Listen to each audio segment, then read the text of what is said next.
All right, guys, welcome back to another 6610 video where we build a sales AI agent. Today, we're going to be building a special sales AI agent that can scrape a list of LinkedIn leads and get you most of the details you're probably going to need from the LinkedIn profile so you could prospect effectively. So as always, guys, we have a couple goals that we always like to define out and important links when building out the sales AI agent. So our goals for this video are to connect an AI agent that can connect to Google Sheets, get all LinkedIn profile URLs in that Google Sheet, get details about each LinkedIn profile, and then finally add back the details into the corresponding rows in the Google Sheet. Today we're going to be building this in the N8N platform once again. A lot of people love the last video and the simplicity of it, so I figured I would show that off one more time again. We're also going to be using a tool called Appify. Appify is a great marketplace where you can grab essentially APIs for almost anything. And today we're going to be using a mass LinkedIn profile search tool from there, and I'll show you how to do that.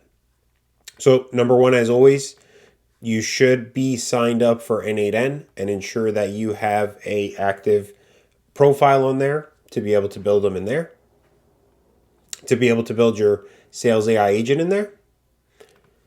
We also have the Appify marketplace here. Just going to give you a quick rundown on that. So within Appify, you can essentially search for different types of scrapers and data extractors. So for example, you can search LinkedIn scraper, and it will return a bunch of different LinkedIn scrapers, right? Ones that are searching for jobs, ones that are grabbing company and profiles in bulk, so on and so forth. So there's a lot of flexibility here. The one I've picked out today is called Mass LinkedIn Profile Scraper, No Cookies. So you'll see that some of the Appify integrations require cookies, especially for LinkedIn. So I picked out this one because it was a little bit easier to integrate with. Also, too, for Appify, all of these little components that they built out, they call actors. So the actor here that we're using is the Mass LinkedIn Profile Scraper, No Cookies by Dev Fusion. So I already built out a nice little LinkedIn profile enrichment Google Sheet. You can build this out in however you see fit. I just put together some basic information for the video's sake. So here I have a list of 4 different profiles. And within there, I included the link to the profile, the first name, and the last name of each individual. So I'm going to go into my workflow builder. We're going to add a new step, and we're going to start by adding a Google Sheet node as the first step. And I'm going to make it trigger when a new row gets added. As always, at the top here, you'll probably not have your credentials set up. So all you have to do is click Create New Credential. In this workflow, it's a little bit easier through the OAuth integration that Google has. You're able to sign into your Google profile and it will automatically integrate for you. So once you hit create new credential, you'll get a pop-up. Just sign in there and that will provide the needed access. On the bottom here, we'll have a list of all of our documents that we have, so you could search or select a value from the dropdown. Then for the sheet, I am going to pick sheet 1. So it breaks it down to which sheets you have under here as well, giving you ultimate flexibility. And then we're going to just do a fetch test event. And it returned to me the first row, which is the header row, LinkedIn profile, and then first name and last name. So that means it's grabbed the right sheet here, and that's the validation that I need. All right, so now that we've set up the trigger, we're going to go ahead here and start pulling in some of the actual data, right? That all that we just did there was just setting up a trigger to indicate when this workflow should run, right? That first step is fully customizable. Here, we're going to go ahead and add another Google node, and we're going to do a get rows operation. So make sure to select your credentials. Once again, now that you've authenticated with them, they should be in the dropdown for you. Then we're going to go back and select our list. And then we are going to just do a test step here. And as you see, it's returned to us our data from our Google Sheet. So this is my row number 2 here. It is showing my LinkedIn profile with my first name and last name. All right, now that we've integrated our Google Sheet and we're pulling in data from it, we're going to have to loop through the data, right? Because the Google Sheet has more than one row of data, we're going to have to loop through it and process each row individually and update it accordingly. So right here, we're going to go back to our add nodes, and we're going to look for what they call split in batches, aka loop over items. So we're going to go ahead here and loop over items, and we can leave it at a batch size of 1, and we could hit test step here, and then the loop branch, and that should return us row number 2, which is that first LinkedIn profile we included in the list.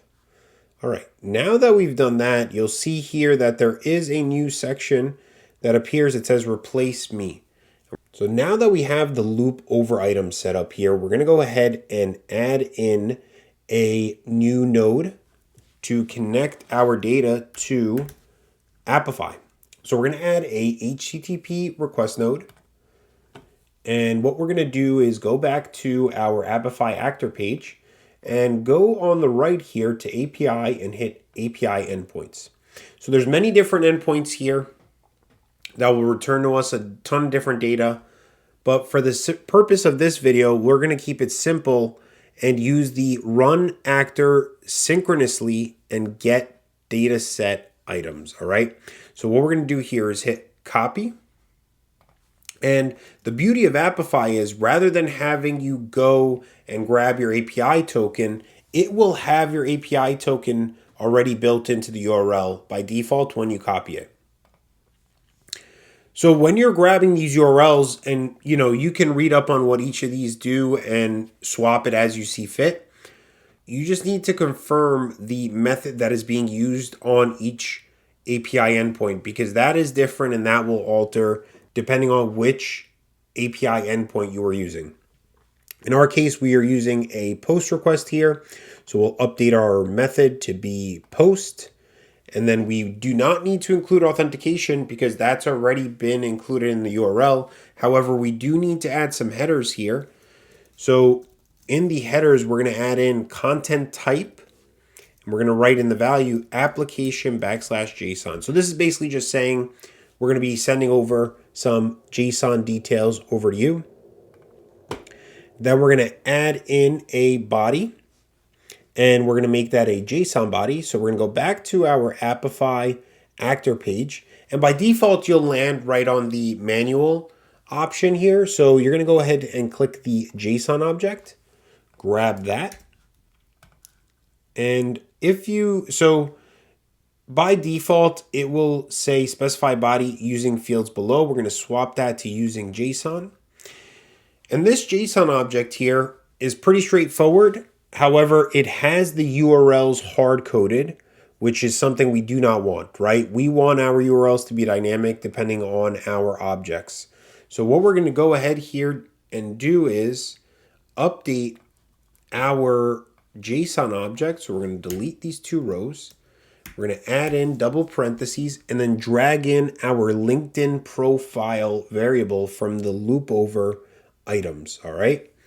So we're going to go ahead and we added that. Now, when a URL gets passed along here, the JSON object will contain that URL exclusively.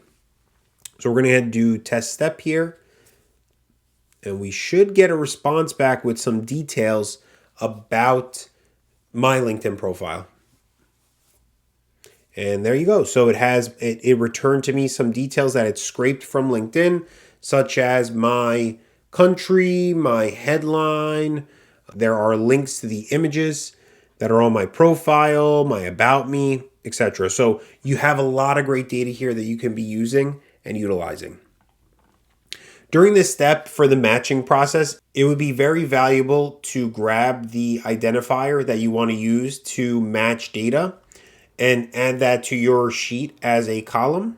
So we're going to go ahead here and grab the first name, and I'm going to make sure that's in there, and I got the last name as well as the variable. This is going to make more sense in a minute, but this is a good step to grab that identifier on.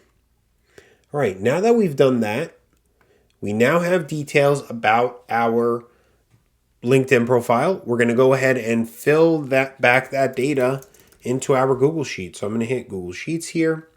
And I'm going to add in this node now. I'm going to update a row in the sheet. And once again, select my Google Sheet account. And I'm going to keep the operation as update row. I'm going to pick my sheet here. And then I'm going to select the sheet. So there's two ways you could go about this. So you could either map each column to whatever variable you'd like, or you can just do a automatic match. So when you do an automatic match, which is a little bit easier, you need to ensure that the field names are matching. That's why I said to grab that from the JSON object that got returned and update it to your Google Sheet. So in this example here, I'm just going to use the first name just for testing purposes. There's probably better ways to do this, but for the sake of this video and keeping it short, I'm just going to do first name. Then I'm going to run test step here. And now it should have matched up my rows between my original row and the output row, and it will give me some extra data. So as you see here, my Google Sheet has been updated and they've appended for me a bunch of different rows. So for example, it's now added in a full name field and it's returned to me the number of followers. And we can make this smaller just so we can see the headers. So we have now all of that data that we've pulled in directly from the LinkedIn profile. Now that you have all this data, you can prospect with it in many different ways. The possibilities are really endless, but this is valuable data to get deep insights on your leads. And finally here, we're just going to go back and do our final cleanup on the workflow. So we're going to go ahead and delete the replace me flow. And there is a done flow here, which you can append to it to, for example, send you an email. So whenever this loop is finished, it can send you an email or it can message you on Slack, for example. But for the sake of this video, we're going to keep it short and we're going to make sure when it's done, it'll just end the loop there. And there you have it, guys. There's our sales AI agent that is able to scrape data from LinkedIn to help us prospect more effectively. Hope you enjoyed and good luck.